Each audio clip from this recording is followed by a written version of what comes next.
This is the Horse Radio Network. This is episode 517 of the Dressage Radio Show, official podcast of the United States Dressage Federation on the Horse Radio Network, brought to you by Kentucky Performance Products, Total Saddle Fit, and the United States Dressage Federation. On today's episode, we will have Kristen Brown from USDF to tell us about the Regional Schooling Show Award Program, as well as Sonia Keating to update us on Safe Sport, and we will introduce our newest book for the Book of the Every Other Month Club.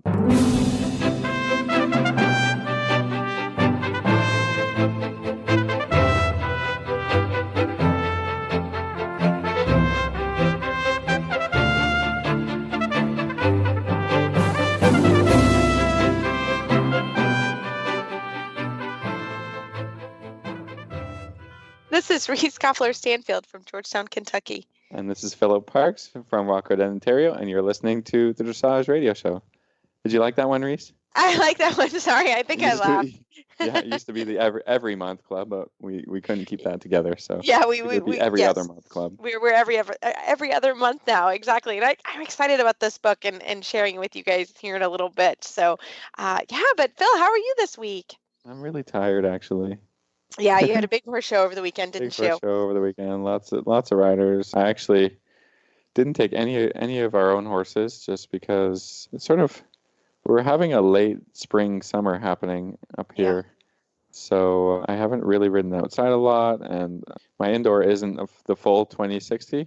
So it's a little bit short of that. So the horses I want to ride are like third level, and I need to practice the patterns. Yeah. I'm just, making a ton of excuses as well here. Well, weather not good, blah, blah, blah. Exactly. But I really, really like to be super prepared because, as a professional, I'm representing, my horse owner and her as a breeder and her horses. So maybe a little over preparation is not a terrible thing.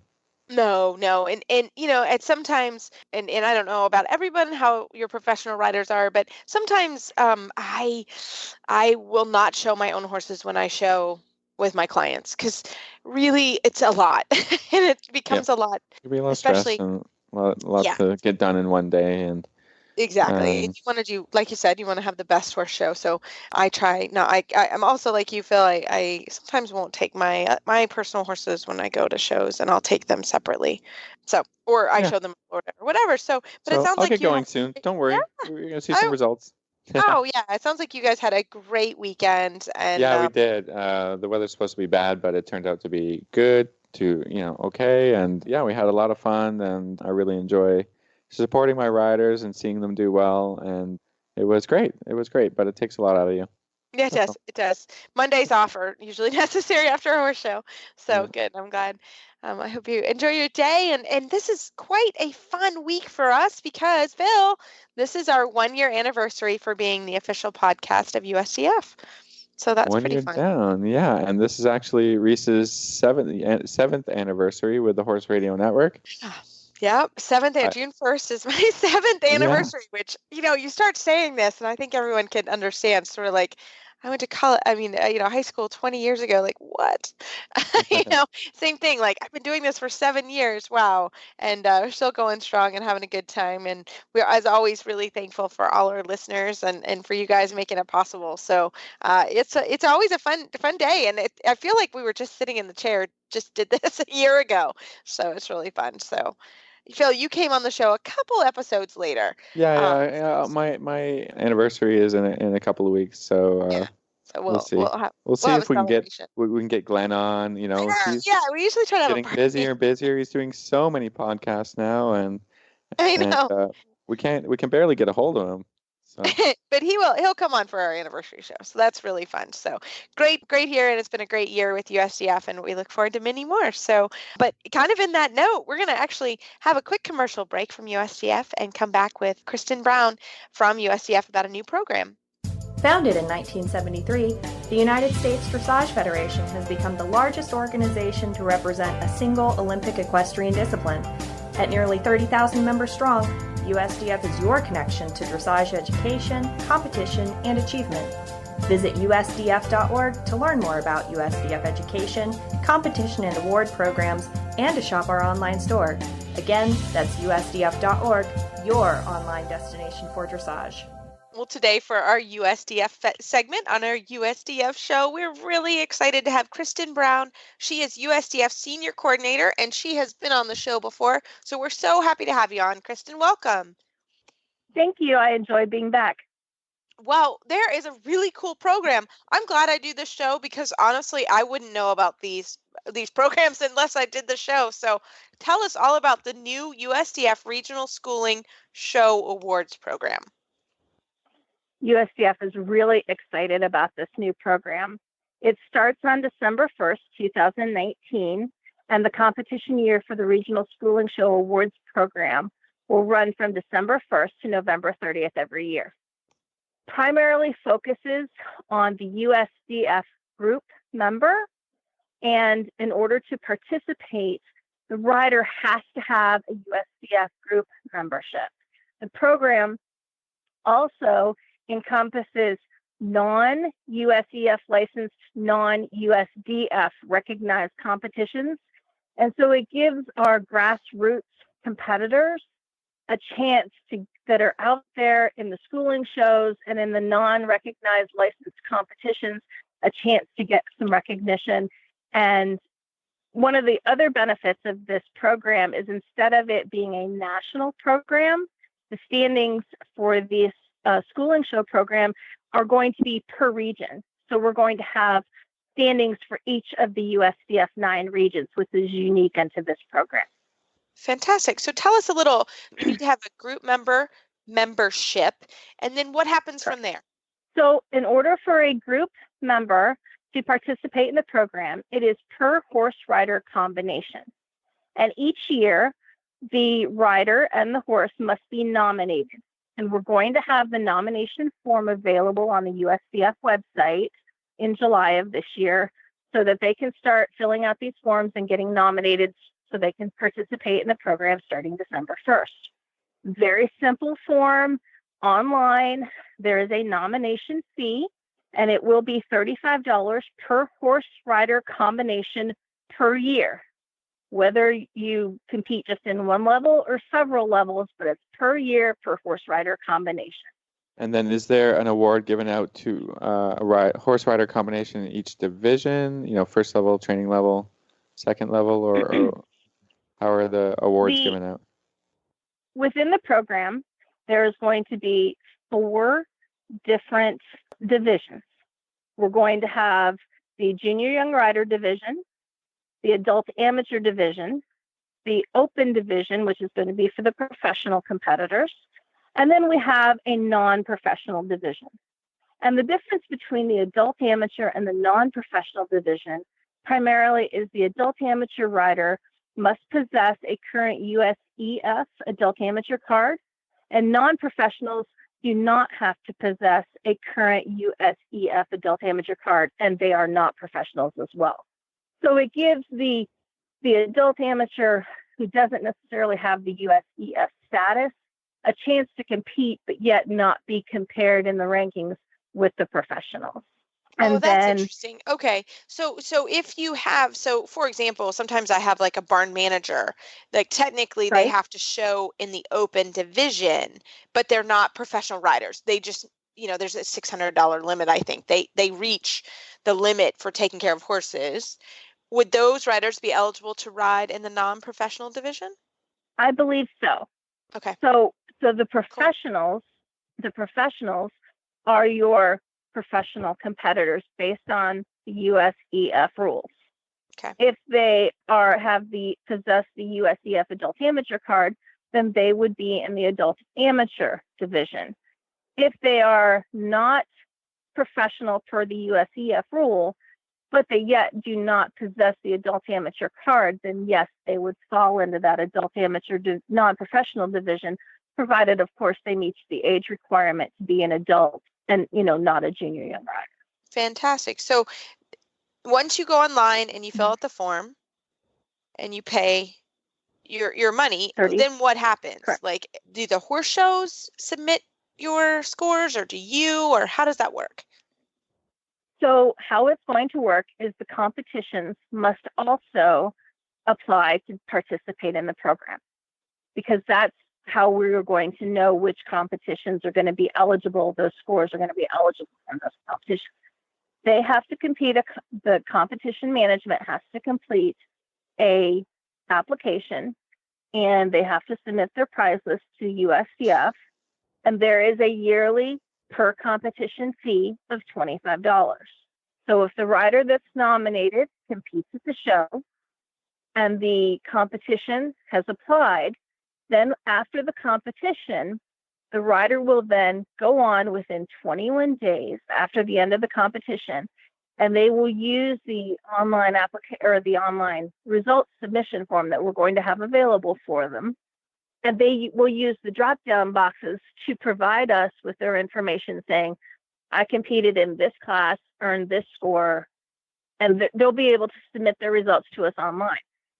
Competitions will submit the results to us via the online electronic USDF electronics results submission standard format, and then we'll be able to cross-reference those and verify that the scores were earned and they're accurate. And then using that information, once the requirements are met, we will be ranking our riders that have nominated for this program in preliminary standings per region. Oh, fantastic. So will the scores at the end of the year be per region, or are they a total score for the country? Yes, the preliminary standings will be per region, and the region that the rider will be based in will be based on their address in the USDF database as of November 30th, which will be the end of the competition year. They can earn scores in any of the 9 regions, but their standings, their preliminary standings, will be based on their region in which they reside. Well, how cool is this? I think this is such a cool program. I'm so glad you were able to come on and tell us about it. It really is cool. And I look forward to doing it with a bunch of my students. So I think it's fantastic. So Kristen, if our listeners have any questions, how do they find you online? If anyone has any questions, they can reach me online, or they can also go to the USDF website, and under the awards tab, the Regional Schooling Show Awards program is listed, and there's a link that'll take you directly to that page, and they can click on questions and it'll come directly to me. Or my email address is cbrown@usdf.org, and my phone number is 859-971-7361, and they're more than welcome to call me directly. I'll be happy to answer any questions that we have. Fantastic. Thanks so much. You're welcome.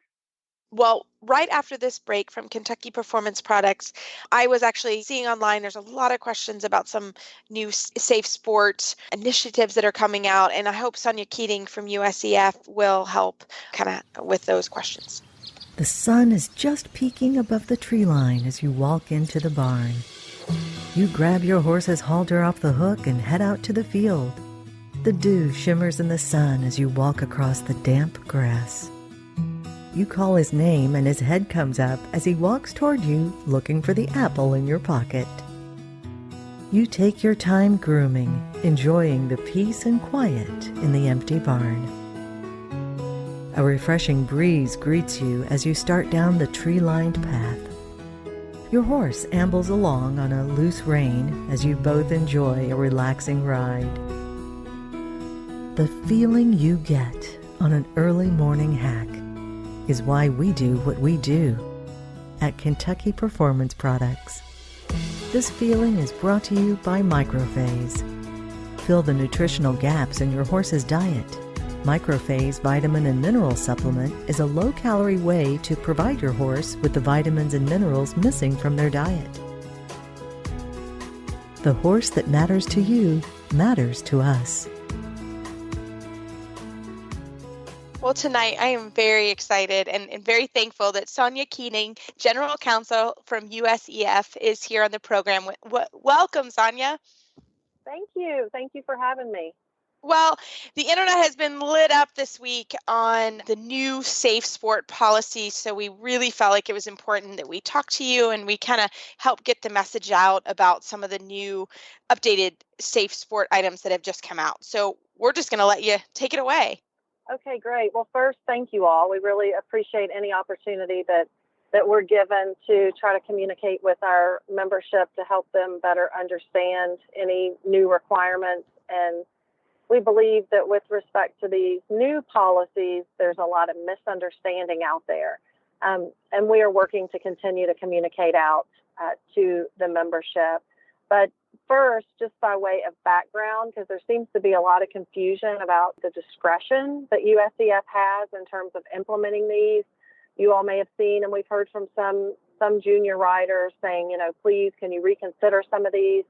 So last year in February, Congress passed 2 amendments to statutes, and part of that passage was under this whole Safe Sport initiative. And part of it was they authorized the U.S. Center for Safe Sport in Denver, Colorado, to serve as the only national organization that has jurisdiction over investigating and resolving any types of reports of misconduct, sexual misconduct, involving participants in the 50 Olympic sports. In addition to that, they've authorized them as an educational body. One requirement that Congress did impose, and it went broader than just the NGBs, the national governing bodies, was that we must implement reasonable, what they call one-on-one policies that would regulate the interactions between an adult and a minor athlete.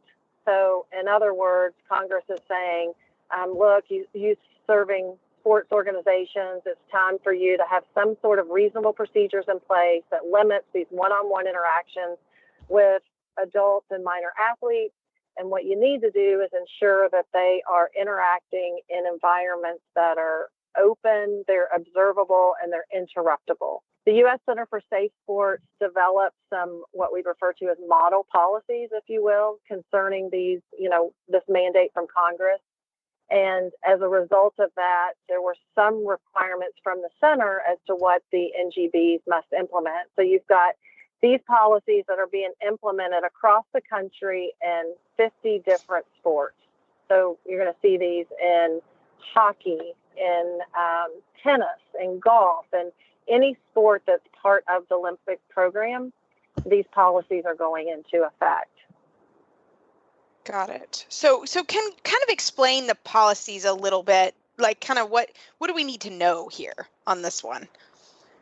Sure. Well, I think what's really getting a lot of attention right now, and one important policy to be familiar with is the electronic communications policy. What's important to know about that one is it follows the person even away from the horse show. So in other words, that person is bound by that policy no matter where they are or when it occurs. And so what that policy is intended to do is to prohibit private electronic communications between a minor athlete and adult. That has some people in distress that that's going to be too burdensome. All they have to do is add another adult. It can be the legal guardian of the minor, or it can be an assistant trainer or some other adult on those communications. And that will satisfy the requirements of that policy. So what does the policy exactly say? Like, you cannot be Facebook friends with your student? Like, how does that work? No, and I'm glad you asked about the Facebook, because that's what's got a lot of confusion. You are permitted, an adult is permitted to have a minor athlete as a Facebook friend or Instagram follower or what have you. It's okay to comment on the post as long as that's open. What is prohibited is like any kind of, Facebook messaging where it's going from the adult to the minor only, text messages, any kind of direct messaging that's private between the adult and the minor athlete. And the reason why they've developed these policies is because oftentimes that's where a lot of the grooming begins. A lot of grooming of these athletes begins, and a lot of building the trust and having that access to that athlete is through these private communications. So the thought is that by eliminating that and ensuring that there is another adult who's a party to these, That's going to eliminate the opportunities for the grooming, thereby reducing the opportunities for abuse.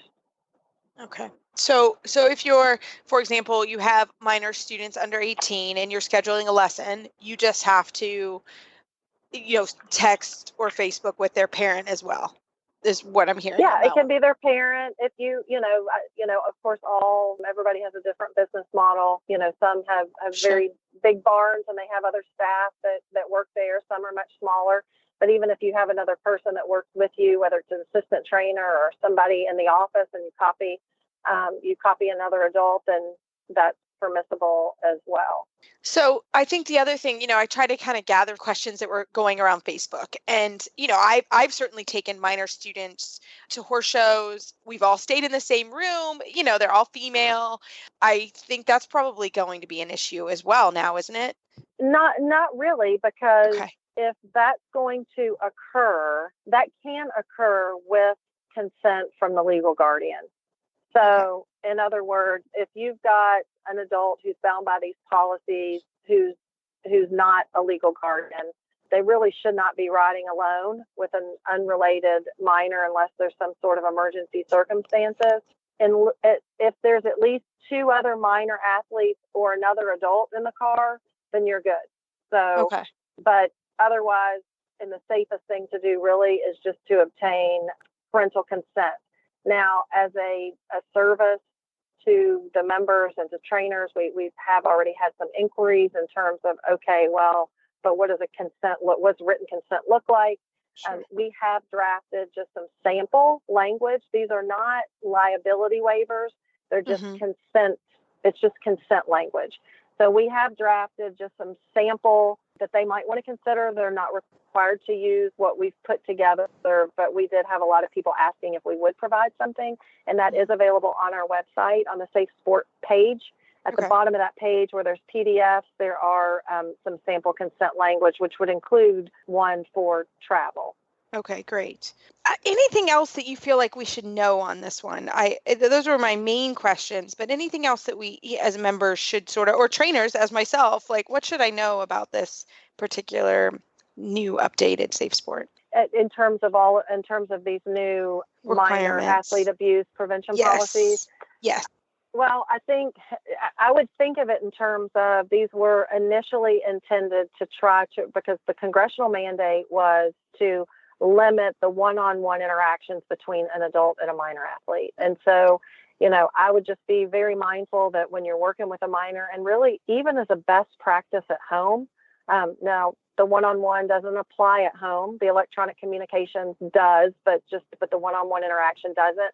But as a best practice, to create a safe environment, then I would try to restrict those one-on-one interactions as much as you can, and ensure that you're always interacting with them in an open, observable and interruptible space. For some of these, there's interactions that are permitted in a one-on-one, like training sessions. If you're going to do a one-on-one training session at, let's say, a USCF sanctioned activity, then the only thing we would ask if a parent or another adult can't observe is that you just simply get written consent from the parent to document that.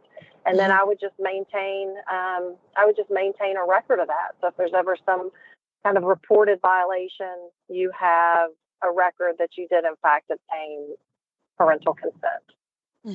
Yeah, that makes sense. Yeah, no, I mean, it's definitely one of those things where, I think people are concerned. And, I also teach a lot of minors. Most of my students are over 18. So but if you do have a bunch of minors, and I have a niece, and these are things that, obviously that are meant to limit exposure. And I think a little bit of explanation is always helpful for people. So we really thank you very much for coming on the show. And if people have questions, and I'm like just pulled up an internet page and it's going crazy, where can they sort of direct their questions if they have them?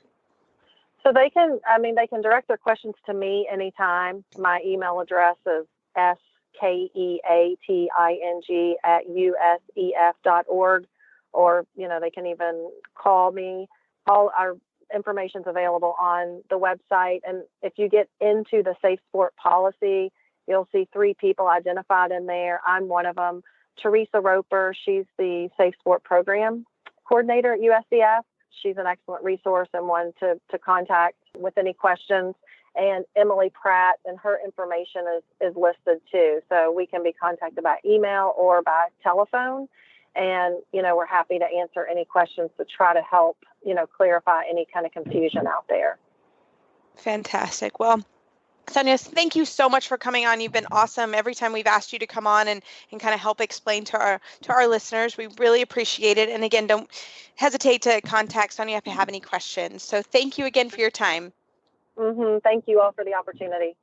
Well, Phil, we have a great announcement for our Total Saddle Fit Tip of the Week because we have a great new book club coming up.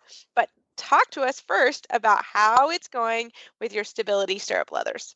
Well, I think I just continue to love them more and more every week. Their unique design creates broad contact area on the flap, offering incredible stability unmatched by traditional leathers. And, I just want to talk about the quality of products that are coming from TotalSaddleFit.com. The leather is top notch. If you see them in a store, you can see that for sure. But ordering them online is no problem because if you don't like them, you have 30 days to send them back, and they're going to pay for the shipping as well. So there's, you're not risking anything by ordering these stirrup leathers, and you're going to love them. I can pretty much promise it because Reese and I do, and we have ridden in a lot of saddles and tested a lot of stirrup leathers over the years, haven't we, Reese? It's true, and we love them. They're fantastic. So we use them every day, and we put them through the ringer for sure. So we are happy to tell you about them, and I love them. They've really helped me with Big Mike for sure.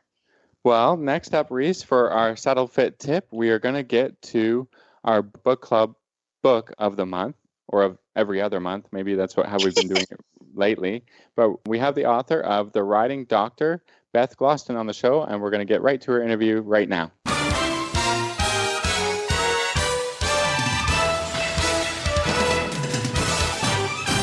This week's dressage training tip is brought to you by Total Saddle Fit, home of the shoulder relief girth at TotalSaddleFit.com.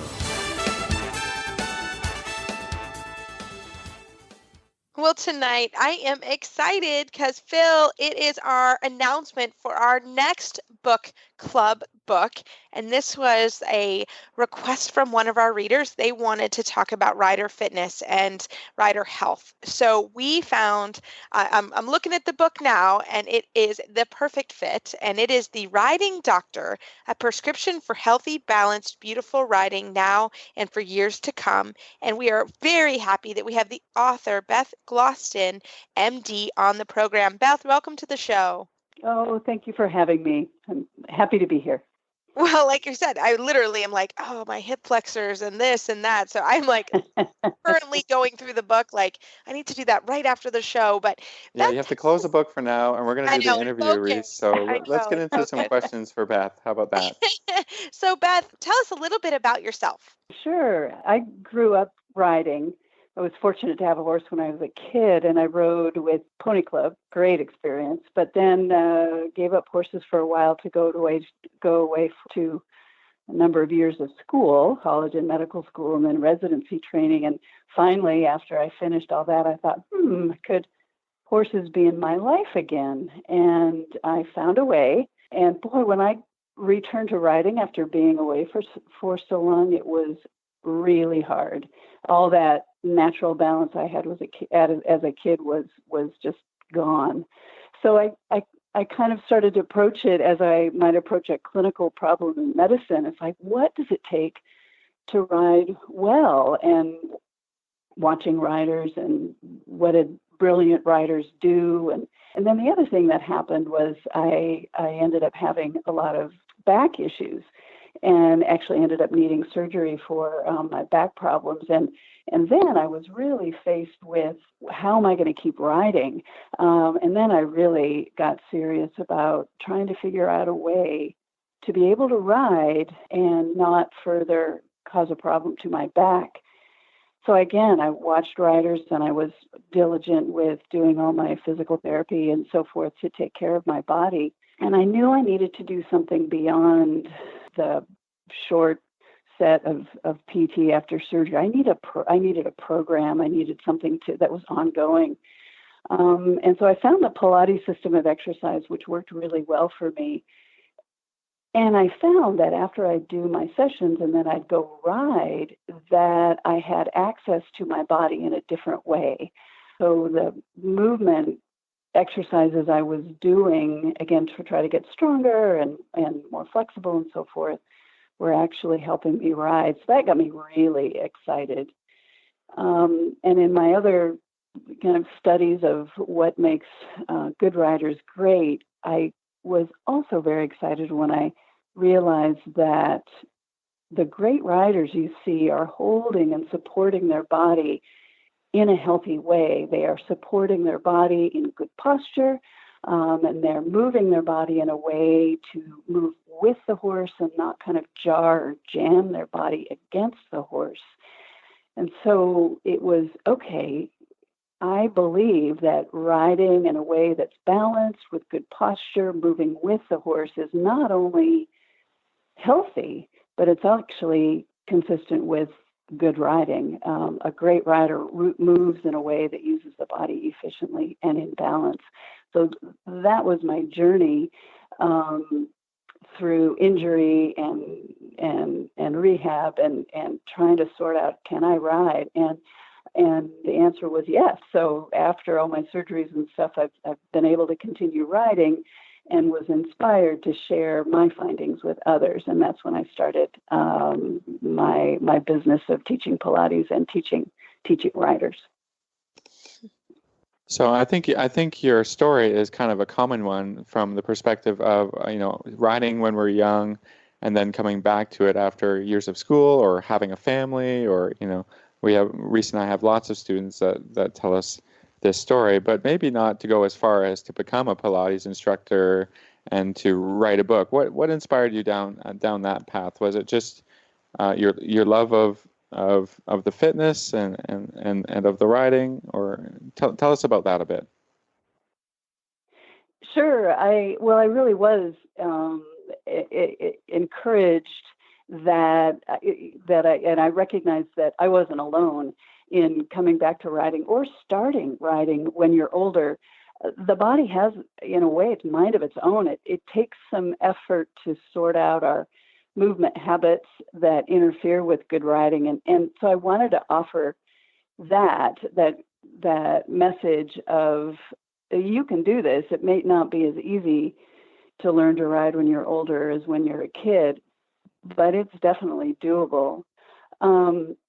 I also was an academic physician when I was in medicine and did a lot of writing and book chapters and articles and stuff. And so that mode of getting information out to people was familiar to me.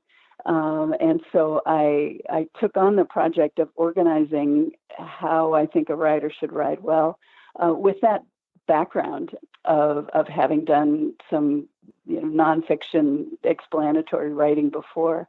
So it fit into work I'd done before. And I wanted to offer a little bit of a different way of looking at the rider's body, and that is more from my eye of knowing the human body.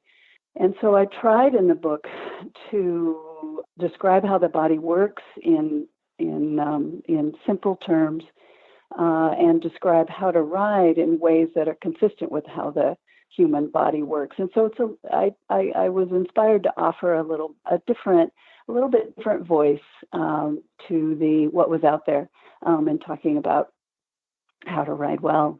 What are some of the most common issues you see in riders if you were going to say, okay, these are my top 3 kind of areas of concern? What would you say they are?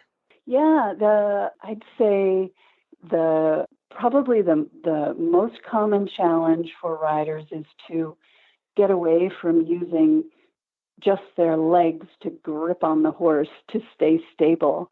And that with practice and awareness, and as you might imagine, I'm a huge advocate of off-horse exercises to gain access to the tools in the body that I think are so helpful for riding well, that riders and find security in a way by gripping with the legs or tightening the shoulders. They find that security in a way that interferes with their ability to communicate with the horse and actually can interfere with how the horse goes.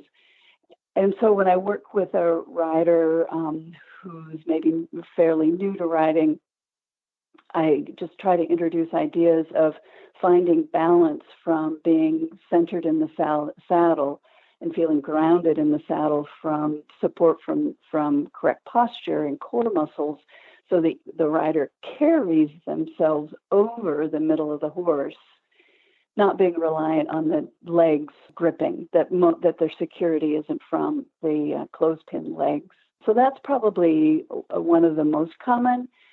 And then I'd say for riders who have figured that out and maybe not so dependent on legs for security in the saddle, then even subtle changes in posture and the support of the torso, the support of the rider's center of the horse can have big effects again on clarity. The aids, rein aids and leg aids can become more subtle.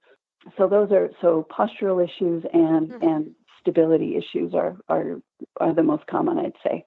Yeah. I know that I'm always working on those things as well. So me too. from when you begin to forever and ever, forever. You've got to be able to support yourself on the horse better and better. So I'm just checking out the book. There are tons and tons of exercises. We can't wait to get to them. Let's talk a little bit about what sort of equipment am I going to need to do the exercises in the book. Oh, not much at all. Okay. A lot of the exercises you can, so no excuses there. Right. A lot of the exercises you could do on a chair, although they're shown on an exercise ball. And I like the exercise ball because if it moves off to the left, it's because you're not in balance. When we're on the horse, we can sometimes blame it on the horse, but when you're sitting on a ball and then assuming the floor is flat that you're on, if you're not stable, the ball is going to move. So you get this immediate feedback of where your balance is. So I really like the ball for that. And in the book, I've described how to find one that's a good size. Other than that, I use free weights, but you could use, cans of tomato sauce. And I use some stretchy bands, but you can use just a towel. So, and a mat someplace. Many of the exercises are done on the floor, so someplace where you could be comfortable to line your back and belly. So not very much. Okay, that's fantastic. I think a lot of people who are used to exercising at home will already have this equipment. If you're doing yoga or any kind of Pilates, you're already using an exercise ball and that kind of thing. So that's great. So I think a lot of amateur riders who maybe will ride once or twice, maybe even 3 times a week, are looking for ways to get more fit and to work on their fitness and their balance off of the horse. So I think this is going to be really, really helpful for them. Oh, thank you. Great. I hope so. That's my goal. Well, fantastic. Well, Beth, can you give us some information on how we can find the book? Sure. I had a wonderful experience working with Trafalgar Square Press. The book is available through their website, Horse and Rider Books. And I have a website. It's riderpilates.com, and there's a link to Horse and Rider Books there for the book. Fantastic. Well, we look forward to, like I said, even professional riders. Phil and I have to work on our posture as well and our strength. So we're all going to enjoy the book. So thank you so much for coming on the show. And we look forward to getting into it in the next couple months. Oh, well, thank you for having me. It's been a pleasure. Thank you so much. Well, as always, we love email and Facebook shout outs. I hope we had a listener request a fitness book. So we try to deliver on that, and we are always happy to help. And please feel free to send us any kind of emails. We always love them. The United States Dressage Federation is your connection to dressage education, competition, and achievement. Visit usdf.org for more information. That's www.usdf.org, the online destination for dressage. You can find our show notes and links to today's guests on our website, dressageradio.com. Like us on Facebook, just search Dressage Radio Show. Follow us on Twitter at Horse Radio. My website is maplecrestfarmky.com, and my email is reese@horseradionetwork.com. I think the best way to find me is on Facebook, or you can email philip@horseradionetwork.com. I'd like to thank our sponsors for allowing us to put on a show. And don't forget to check out all the other shows on the Horse Radio Network at horseradionetwork.com. And happy anniversary for the USDF show. We're really happy that we were able to bring you a year's worth of fun things, and we look forward to many more. And as always, keep your heels down and your shoulders back, and we will talk to you next week.